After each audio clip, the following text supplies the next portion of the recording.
Hey friends, what's up? Just got here. I'm at the Independence Brewery having a little get together here for a bike rally they're doing from Texas to Mexico. I'm going to find out more about it, so let's go head inside. I think they even have a documentary about it, but let's go check it out. So without further ado, thank you very much Independence Brewery for inviting us over today and showing the movie in your awesome tap room. Woo! Yeah.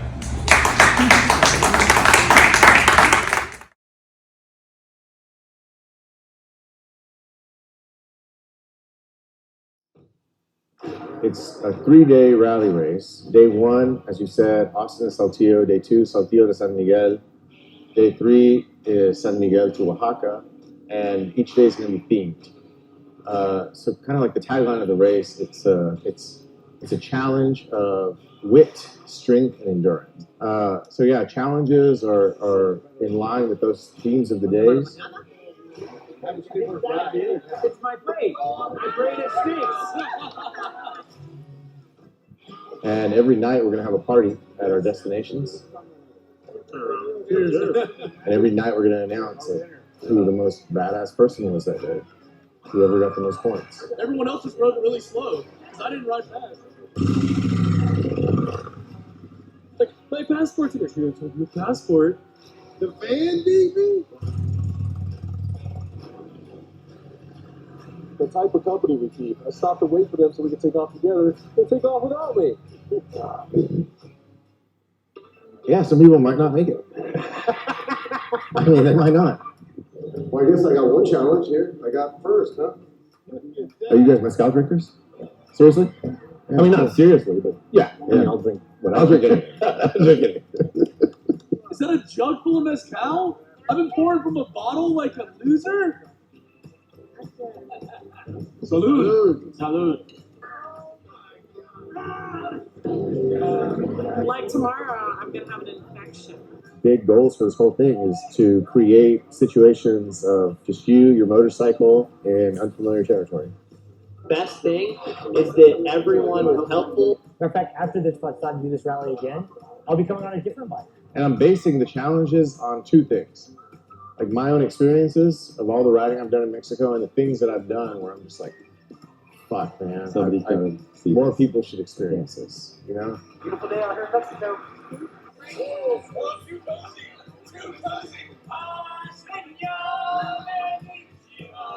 Racing in Mexico with a liquor-themed race, yeah. Yeah. What could possibly go wrong? Okay, hey guys, we're back here with some people. This is why I came here to check out this this rally, motorcycle rally. Here we've got Brian. Yep. What's up, man? How's it going? And Nick, how's it going? Dude, we watched the was about 40 minute documentary you guys did of last year's rally. That was a lot of fun. That was cool. So how'd you guys start this?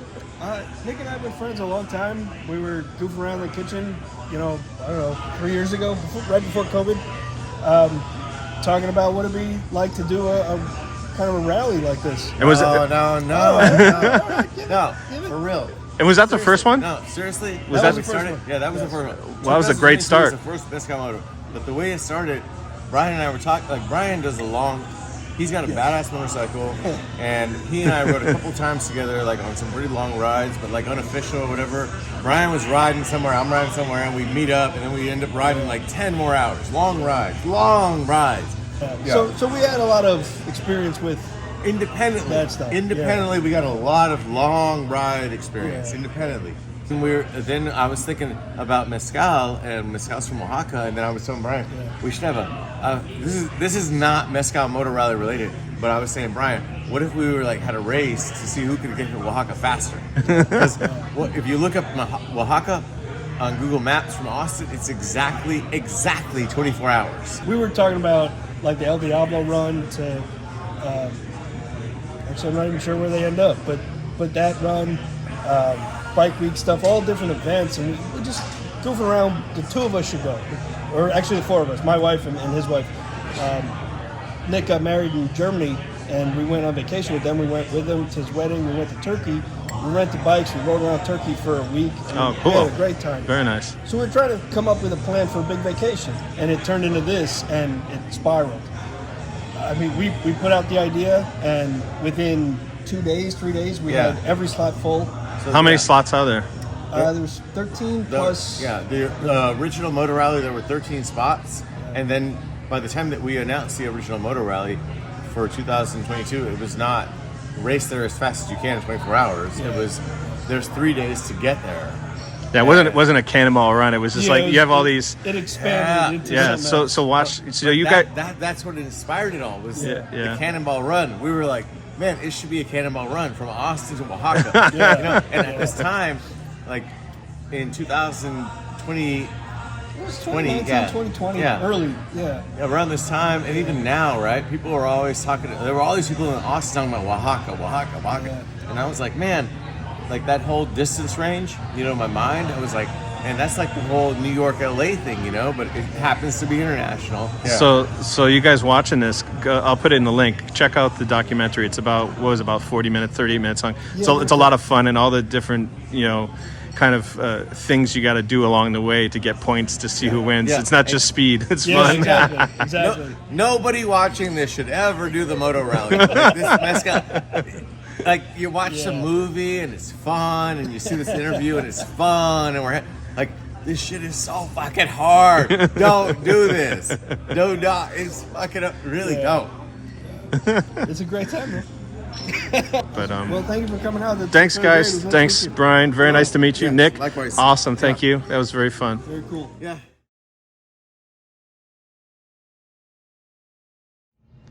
All right, we're back here in the kind of side back room, if you will, of Independence Brewing Company. We're here with the president, Amy Cartwright. Amy, how's it going? Good. How are you? Fist bump, shake hands. What's They like up? to call this the canyon.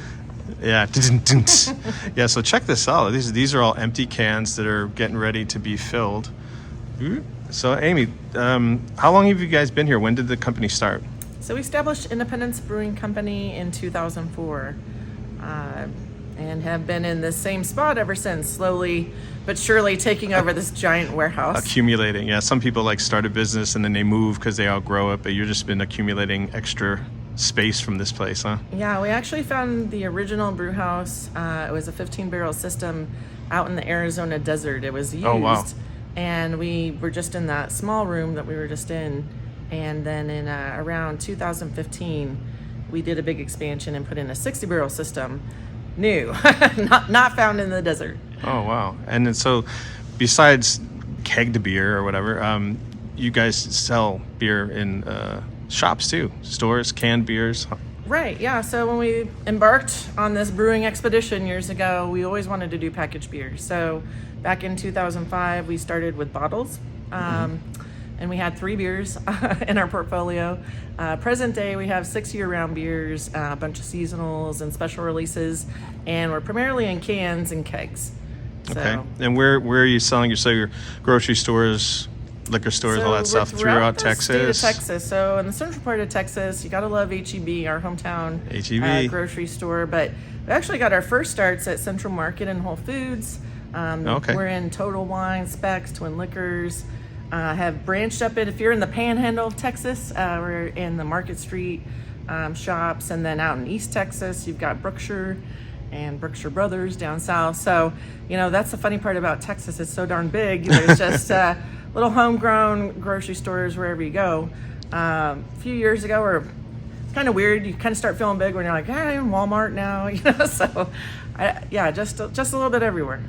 What would you say is your best beer, is in terms of sales? Well, luckily it's the one I drink the most of. I mean, maybe there's a correlation there. But Stash IPA is it's just a really amazingly juicy, hoppy, little resiny, old school IPA. That's our top seller. Our number two. And that's this one here. Can right here, the Stash. Here, let's show the little label of that guy. Dun, dun, dun. Cool. And then it's really kind of a toss-up between where you are in the state. We have Native Texan is a German-style Pilsner, and then Austin Amber is just like the classic malty pub-style beer. And then we have Convict Oatmeal Stout. It's a year-round stout that we do, Power and Light, handful of other beers. We had the Highboy, which is a double IPA series that we do. So known for hoppy beers, but man, you can't have hoppy beers all the time. So you got to lighten it up with the Native Texan. Yeah. So I'm here today because of the motorcycles. Obviously, you guys are partnering with, or what's the relationship with the group that's doing this race? We are the official beer sponsor of the Mezcal Moto Rally, because you can't survive on mezcal alone. You know, you need to have something a little lighter along the way. Yeah, exactly. Okay, so that's cool. We just watched the documentary from last year, I guess that was. Yeah. Okay, very cool. So this year, different route, and instead of drinking maybe so much Modelo, they'll have some Native Texan and some other beers to take along. So this is the Native Texan label. And then the, what was this one? Austin Amber. That's over here.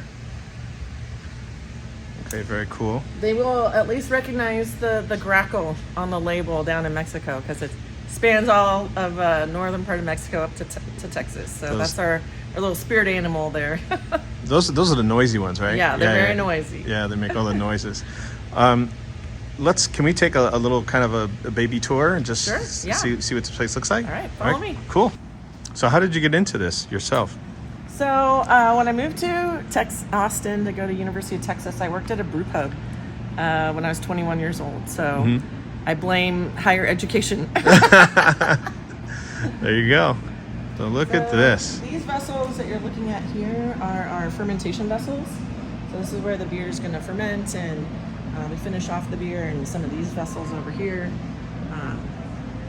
Kind of a unique setup to be able to just see straight into our tap room. These were the first two big tanks that we bought with the new system. So we named them after Laverne and Shirley. When you started, how hard was it to find, once you started scaling, find people, brewers and people that knew this industry? And it seems to be quite a bit of it. The interesting thing is at least in 2004, in Texas anyways, there had already been a brew pub movement. You know, in the mid 90s, that's when the laws changed to allow brew pubs to really exist. And that's where my husband and I both got our start in brew pubs. So there had already been, the baby steps, if you will. But, it wasn't easy to come by equipment in those days. That's why, the equipment we originally purchased was from a brew pub in Arizona that had ceased operations. So I would say, predating us, there were several breweries here in Texas that were on a larger scale. So Live Oak, those guys that actually made a lot of their equipment or repurposed dairy equipment. And so, in the early days of brewing, I think a lot of people had to do things like that. Luckily, we were able to find this system. By the time we were doing this expansion, there was a lot of interest in brewers in Texas by then. So but we went around, we scoured the earth, visited different people, visited a lot of breweries up in Colorado and California, just to get an idea of when we were scaling up of the layout and type of equipment we wanted to go with. In retrospect, it would be nice to have some more automation in our brew house, but we were on a very unsophisticated system that we had found in the early days. So had no mash rakes, no temperature control panel, no instrumentation really. So this was a huge step up for us. Wow, that's amazing. Makes great beer. Yeah, this is my first time here, so I was able to try. I had actually a Native Texan. That was my beer of choice, I guess. I looked at the board and said, let me try one of those. This little room is where we had our entire production operation before. Oh, okay. So now this is just dedicated to canning. Yeah. Yeah, so the way it works, from the can hall, bring pallets of cans over, and this is the depalletizer, so it's like a can elevator. Okay. Basically forms a single line of cans and goes down this. Okay, so the empty cans come from here and they shoot across the top. Yeah, which is kind of a unique setup. We just needed a hole in the wall right there. This is an ionizer, so basically it blows out with ionized air any dust, or just a way of cleansing the cans. And so this is a 14 head filler. Got 2 seamers back behind there, so the can is filled. I'm gonna put a blanket of CO2 on the top. The lid goes on and it runs through the steamer. We have an X-ray detector that basically does the weight, checks for a fill can. If it's not full, it bumps it out. Oh, okay, yep. Goes through a little rinser and a drying station, and then goes through the dater, and then comes back through here and gets ready to be packed off. Very cool. I wish you could see it better, but yeah. How often do you run? We can at least 4 days a week. Sometimes we'll allow maintenance on Fridays, but if we're really busy, we'll can every day for 5 days. Oh, okay, very cool. We do 2 different sizes, so we do the 12-ounce cans and 19.2. Oh, so you do a larger one. Okay, very nice. There's a bunch of changeovers we have to do for that, though. So I became a fan of the aluminum bottles that Budweiser came out with, and I think other people have used them too. But I found that every time I would buy like a 18-pack of those things, like 1 or 2 would be flat. They just didn't seal them right or whatever, so I gave up on them. I'm like, I'm not. Every time I buy these, packaging's challenging. Yeah. I mean, even if you have all this automation and detection equipment, it's it's a constant. You just are constantly double checking everything. Yeah. All right, Amy. Well, thank you so much for the tour. You're Appreciate welcome. it.